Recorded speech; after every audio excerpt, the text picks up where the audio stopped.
आइए दोस्तों, आज हम लोग ज्योग्राफी देखते हैं, जो कि ज्योग्राफी का घटना चक्र है। और इसमें देखेंगे भारत की मिट्टी। ज्योग्राफी में देख लीजिए, भूगोल है। इसमें आज हम लोग चैप्टर देखेंगे भारत की मिट्टी, कौन सी मिट्टी कहाँ पाई जाती है और कौन सी मिट्टी कितनी उपजाऊ है, जो कि हमारे बिहार पुलिस और बिहार दरोगा और बीपीएससी के लिए बहुत ही इम्पोर्टेंट होने वाला है। तो आइए क्वेश्चन देखते हैं। पहला क्वेश्चन है, भारत की निम्न मिट्टी में से कौन सी बेसाल्ट लावा के अपक्ष के कारण निर्मित हुई है। क्वेश्चन है, भारत की निम्न मिट्टी में से कौन सा बेसाल्ट लावा अपक्ष के कारण निर्मित हुई है। तो रेगून मिट्टी निर्मित हुई है। आइए इसका डिस्कशन देखते हैं। भारत में रेगून मिट्टी का निर्माण बेसाल्ट लावा के अपक्ष के कारण हुआ है। इसे काली मिट्टी भी कहते हैं। यह मिट्टियाँ दक्कन ट्रैप के ऊपरी भागों में विशेष रूप से महाराष्ट्र, मध्य प्रदेश, गुजरात, आंध्र प्रदेश तथा कर्नाटक में पाई जाती है। आइए दूसरा क्वेश्चन देखते हैं। दूसरा क्वेश्चन है, भारत में काली कपास मृदा की रचना निम्नलिखित में से किसके अपक्षय से हुई है। तो इसका आंसर होगा विद्री ज्वालामुखी चट्टान के कारण। विद्री ज्वालामुखी के चट्टान के कारण। आगे देखते हैं, रेगुर किसका नाम है। रेगुर किसका नाम है। तो रेगुर काली मिट्टी का नाम है। आइए इसका डिस्कशन देखते हैं। काली मिट्टी को स्थानीय रूप से रेगुर या कपास मिट्टी या उष्णकटिबंधीय चेरनोजेर्म आदि अलग अलग नामों से जाना जाता है। भारत में इस मिट्टी का विस्तार मुख्यतः महाराष्ट्र और साथ ही पश्चिम मध्य प्रदेश, गुजरात आदि राज्यों में क्षेत्र में है। ये था रेगुर मिट्टी के विषय में। आगे देखते हैं, रेगुर मिट्टी सबसे ज़्यादा है। क्वेश्चन बोल रहा है रेगुर मिट्टी सबसे ज़्यादा है, तो महाराष्ट्र में सबसे ज़्यादा रेगुर मिट्टी पाई जाती है। आगे क्वेश्चन देखते हैं। आगे क्वेश्चन है, काली कपास मिट्टी निम्नलिखित में से किस स्थान से भी जानी जाती है। काली कपास मिट्टी निम्न में से किस स्थान से भी जानी जाती है। तो रेगुर मिट्टी के नाम से जानी जाती है। आगे देखते हैं। आगे क्वेश्चन है, कथन ए, दक्षिणी ट्रैप की रेगुर मिट्टियाँ काली मिट्टी है। कारण आर है, उनमें ह्यूमस प्रचुर मात्रा में होता है। और क्वेश्चन बोल रहा है, नीचे दिए गए कोट का सही उत्तर चुनिए। तो इसका सही उत्तर होगा ए सही है, किंतु आर गलत है। आइए इसका डिस्कशन देखते हैं। दक्कन ट्रैप की काली मिट्टी को रेगुर या रेगुर के नाम से भी जाना जाता है। यह कपास की खेती के लिए अत्यधिक उपयुक्त होती है। इनमें लोहा, चूना, कैल्शियम, पोटेशियम, एल्यूमिनियम एवं मैग्नीशियम कार्बोनेट की अधिकता और नाइट्रोजन, फास्फोरस और जैव पदार्थों की कमी पाई जाती है। इसीलिए ए सही है और आर गलत है। इसका आंसर सी होगा। आगे देखते हैं। 7 नंबर क्वेश्चन है, भारत की निम्नलिखित मिट्टियों में से कपास की खेती के लिए कौन सी सर्वाधिक उपयुक्त है। इम्पोर्टेंट क्वेश्चन है। भारत की निम्नलिखित मिट्टी में से कपास की खेती के लिए कौन सी सर्वाधिक उपयुक्त मिट्टी है। तो कपास की खेती के लिए रेगुर मिट्टी सर्वाधिक उपयोगी है। आगे क्वेश्चन है, काली मिट्टी कपास की खेती के लिए उपयुक्त है। कारण है, उनमें जैव तत्व प्रचुर मात्रा में होता है। नीचे दिए गए कोट का सही उत्तर चुनिए। तो इसका सही उत्तर होगा एस सही है, परंतु आर गलत है। तो इसका डिस्कशन देखते हैं। काली मिट्टी की तीव्र जलधारा की क्षमता पाई जाती है। काली मिट्टी तीव्र जलधारा की क्षमता पाई जाती है। यह भीगने पर ठोस और चिपचिपी हो जाती है। काली मिट्टी के संदर्भ में है कि काली मिट्टी तीव्र जलधारा की क्षमता पाई जाती है। यह भीगने पर ठोस और चिपचिपी हो जाती है और सूखने पर आकुंचित एवं दरार युक्त हो जाती है। इसीलिए इसे स्वतः जुताई वाली मिट्टी कहा जाता है। यह मिट्टी कपास की खेती के लिए सर्वाधिक प्रयुक्त है। इस मिट्टी का रंग गहरा काला से हल्का काला और चेस्टनट की तरह होती है।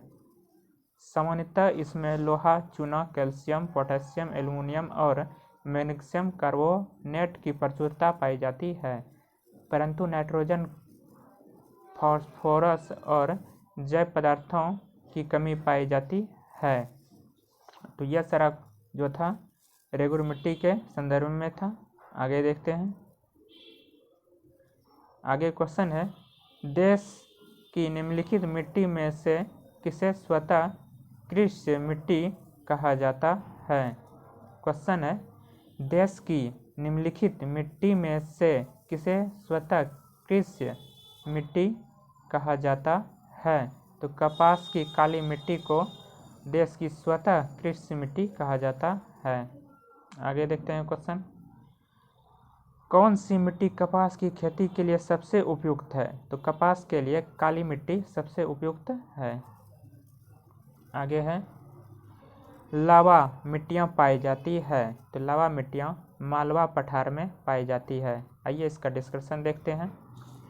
पश्चिमी भारत की काली मिट्टी का निर्माण लावा से हुआ है, इसीलिए इसे लावा मिट्टी भी कहते हैं। मालवा का पठार इसी दक्कन ट्रैप की काली मिट्टी के क्षेत्र के अंतर्गत आता है। आगे देखते हैं। क्वेश्चन है, मालवा पठार की प्रमुख मिट्टी है। तो मालवा पठार का प्रमुख मिट्टी काली मिट्टी पाई जाती है। मालवा के पठार में काली मिट्टी पाई जाती है। आगे क्वेश्चन है, इस मृदा को सिंचाई की कम आवश्यकता होती है। इस मृदा को सिंचाई की कम आवश्यकता होती है क्योंकि यह नमी रोक कर रहती है। वह कौन सी मिट्टी है। तो काली मिट्टी है, जो कि सिंचाई इसमें कम की जाती है क्योंकि यह मिट्टी जो है नमी रोकने में बहुत ही उपयोगी है। आइए इसका डिस्क्रिप्शन के साथ देखते हैं। काली मिट्टियों में तीव्र जलधारा क्षमता पाई जाती है। यह भीगने पर ठोस एवं चिपचिपी हो जाती है तथा सूखने पर अकुंचित एवं दरारयुक्त हो जाती है। इसीलिए इन्हें स्वतः जुताई वाली मिट्टी भी कहा जाता है। इसमें सिंचाई की कम आवश्यकता पड़ती है, अतः उत्तर भी सही है। आगे क्वेश्चन देखते हैं। आगे क्वेश्चन है, झारखंड में काली मिट्टी कहाँ पाई जाती है। तो झारखंड में राजमहल की पहाड़ी पर काली मिट्टी पाई जाती है। आगे देखते हैं क्वेश्चन, निम्नलिखित कथनों में कौन से सही नहीं है। कौन से कथन सही नहीं है बोल रहा है, कौन सा कथन गलत है यहाँ बोल रहा है। तो देखते हैं। काली मिट्टी को स्थानीय भाषा में रेगुर कहा जाता है, सही है। क्रेब्स के अनुसार रेगुर मिट्टी अनिवार्य रूप से परिपक्व मिट्टी होती है, ये भी सही है। सी नंबर देखते हैं, काली मिट्टी में आर्द्रता धारण करने की उच्च क्षमता होती है, ये भी सही है। आगे है, काली मिट्टी हिमालय क्षेत्र में पाई जाती है। ये क्वेश्चन बिल्कुल ऑप्शन गलत है। काली मिट्टी हिमालय क्षेत्र में नहीं पाई जाती है। काली मिट्टी जो है दक्कन के पठार में पाई जाती है। तो क्वेश्चन बोल रहा है कौन से सही नहीं यानी गलत है, तो डी गलत है। आगे क्वेश्चन देखते हैं। भारत की लेटेराइट मिट्टियों, दोस्तों इसके पहले जो हम जितना क्वेश्चन देखे ये सारा क्वेश्चन काली मिट्टी के संदर्भ में था और अब लेटेराइट मिट्टी के संदर्भ में देखते हैं। भारत की लेटेराइट मिट्टी के बारे में निम्नलिखित में से कौन से कथन सही है? तो लेटेराइट मिट्टी के विषय में बोल रहा है, तो देखते हैं कौन सा कथन सही है। वे साधारणतः लाल रंग की होती है। जी हाँ दोस्तों, लेटेराइट मिट्टी जो है साधारणतः लाल रंग की होती है। दूसरा ऑप्शन है वे नाइट्रोजन और पोटेशियम से समृद्ध होती है। ये ऑप्शन गलत है। आगे देखते हैं, उनका राजस्थान और उत्तर प्रदेश में अच्छा विकास है। ये भी गलत है। इन मिट्टियों में टेपियोका और काजू की अच्छी उपज होती है। हाँ दोस्तों, लेटेराइट मिट्टी में टेपियोका और काजू की फसल अच्छी होती है। ये ऑप्शन सही है। तो इसका आंसर सी होगा। ए और 4 सही है। लेटेराइट मिट्टी के संदर्भ में हम लोग डिस्कशन देखते हैं।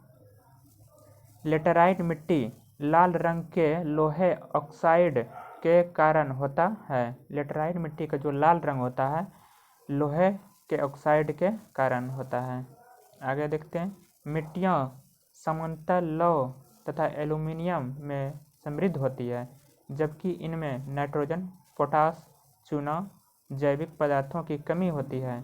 इस मृदा का सर्वाधिक विकास केरल, महाराष्ट्र, मेघालय में पाया जाता है। ये प्रायः कम उर्वरक वाली मिट्टी है, किंतु उर्वरक के उपयोग में इसमें कपास, चावल, रागी, गन्ना, दाल, चाय, कहवा, काजू आदि की कृषि की जाती है। ये सारा डिस्कशन जो था लेटेराइट मिट्टी के संदर्भ में था। आगे देखते हैं। आगे क्वेश्चन है, निम्न में से कौन सा कथन भारत की लेटेराइट मृदा के संदर्भ में सत्य है? तो लेटेराइट मृदा के संबंध में बोल रहा है, कौन से कथन सत्य है? लेटेराइट मृदा उच्च ताप भारी वर्षा वाले क्षेत्र में विकसित होती है। तो ये डिस्कशन सही है। दूसरा देखते हैं, लेटेराइट मृदा जैविक समृद्ध होती है। वह पश्चिम बंगाल, असम, उड़ीसा पाई जाती है। ये ऑप्शन बिल्कुल गलत है। लेटेराइट मिट्टी जो है असम, उड़ीसा में नहीं, ये मिट्टियाँ जो है महाराष्ट्र के क्षेत्र में पाई जाती है, मेघालय के क्षेत्र में पाई जाती है, केरल के क्षेत्र में पाई जाती है। इसका आंसर जो है ए सही है लेटेराइट के विषय में। आगे क्वेश्चन देखते हैं। आगे क्वेश्चन है, कथन ए, पश्चिम बंगाल की तुलना में आंध्र प्रदेश की शुद्ध रोपित क्षेत्र की उसमें कुछ क्षेत्र में प्रतिशत कम है। इसका कारण है अधिकांश आंध्र प्रदेश की मृदा मखरला लेटेराइट की प्रकार की है और इसका कूट दिया हुआ है। कौन से सही है? इसका जो है ए सही है, किंतु आर गलत है। ए इसका लेटेराइट मिट्टी के संदर्भ में सही है। एक बार फिर से देखते हैं, पश्चिम बंगाल की तुलना में आंध्र प्रदेश के शुद्ध रोपर क्षेत्र की उसके कुछ क्षेत्र में प्रतिशत कम है। ये ऑप्शन सही है, किंतु आर गलत है, इसलिए इसका आंसर सी होगा। आगे देखते हैं। आगे क्वेश्चन है, लेटेराइट मिट्टी मिलती है महाराष्ट्र में। लेटेराइट मिट्टी महाराष्ट्र में मिलती है। इसका डिस्कशन देखते हैं। लेटेराइट मिट्टी का सर्वाधिक विस्तार केरल, मालाबार तटीय प्रदेश में और इसके बाद महाराष्ट्र में है। चूँकि विकल्प में केरल नहीं है, इसीलिए इसका आंसर महाराष्ट्र होगा। आगे देखते हैं। आगे क्वेश्चन है, लेटेराइट मिट्टियाँ का प्राधान्य है। लेटेराइट मिट्टियाँ का प्राधान्य है बुंदेलखंड। आगे देखते हैं, निम्नलिखित कथनों में कौन लेटेराइट मिट्टियाँ के लिए सही है? तो लेटेराइट मिट्टियाँ के लिए ऑप्शन दिया हुआ है, कौन से कथन ऑप्शन सही है? तो इसका ऑप्शन जो होगा लेटेराइट मिट्टी के संदर्भ में उसमें चूना पत्थर की प्रचुर मात्रा पाई जाती है। लेटेराइट मिट्टी में जो है चूना पत्थर की प्रचुर मात्रा पाई जाती है। इसलिए इसका आंसर डी सही होगा। इसका डिस्कशन देखते हैं। लेटेराइट मिट्टी में नाइट्रोजन, फास्फोरस, अम्ल, पोटेशियम, चूना कार्बनिक तत्वों की कमी पाई जाती है और इसमें प्रचुर मात्रा में जो पाई जाती है चूना पत्थर प्रचुर मात्रा में पाई जाती है। आगे देखते हैं। आगे 7 नंबर क्वेश्चन है, भारत में निम्नलिखित में से कौन सा मृदा प्रारूप लोहे का अतिरेक होने के कारण अनुर्वर हो जा रहा है।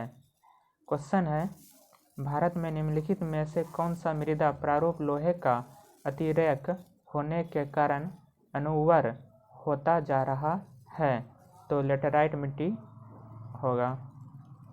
आगे लेटेराइट मिट्टी के संबंध में हम लोग देख चुके हैं। अब क्वेश्चन हम लोग दोमट मिट्टी के संदर्भ में देखते हैं।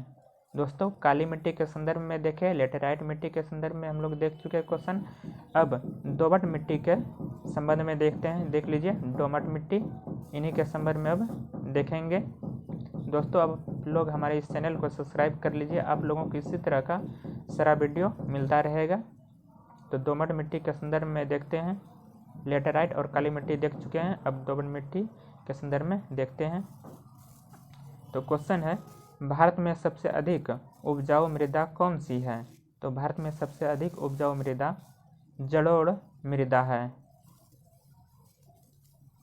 इसका डिस्क्रिप्शन देखते हैं। जलोढ़ मृदा भारत की सबसे अधिक उपजाऊ मृदा है। इनमें नाइट्रोजन की मात्रा कम होती है। जलोढ़ मृदा मुख्यतः हिमालय के निक्षेपों से बनी है। आगे क्वेश्चन देखते हैं। निम्नलिखित में से कौन सी मिट्टी नदियों द्वारा निर्मित है। क्वेश्चन बोल रहा है नदियों, निम्नलिखित में से कौन सी मिट्टी नदियों से निर्मित है। तो जलोढ़ मिट्टी जो है नदियों से निर्मित है। इसका डिस्कशन देखते हैं। देखिए यह क्वेश्चन BPSC 2017 में पूछा गया क्वेश्चन है। देखते हैं इसके संदर्भ में डिस्कशन जलोढ़ मिट्टी के संदर्भ में। जलोढ़ मिट्टी का निर्माण नदियों के छोड़े गए गाद द्वारा होता है। जलोढ़ मिट्टी को 2 उप वर्गों में बांटा गया है। पहला उपवर्ग है नवीन जलोढ़ या खादड़। खादड़ का निर्माण नदी के बाढ़ के मैदानी क्षेत्र में होता है, जहां प्रतिवर्ष बाढ़ के दौरान मिट्टी की नवीन परत का जमाव होता है। दूसरा है प्राचीन जलोढ़ या बंगड़। यह मिट्टी स्थित बाढ़ की पहुंच से दूर कुछ ऊंचाई पर होती है। आगे क्वेश्चन देखते हैं। आगे क्वेश्चन है भारत में सबसे बड़ा मिट्टी का वर्ग है। भारत में सबसे बड़ा मिट्टी का वर्ग है, तो इसका आंसर होगा कछारी मिट्टी। आगे देखते हैं। आगे क्वेश्चन है निम्नलिखित में से मिट्टी का कौन सा वर्ग भारत में के सर्वाधिक क्षेत्र पर फैला है। क्वेश्चन है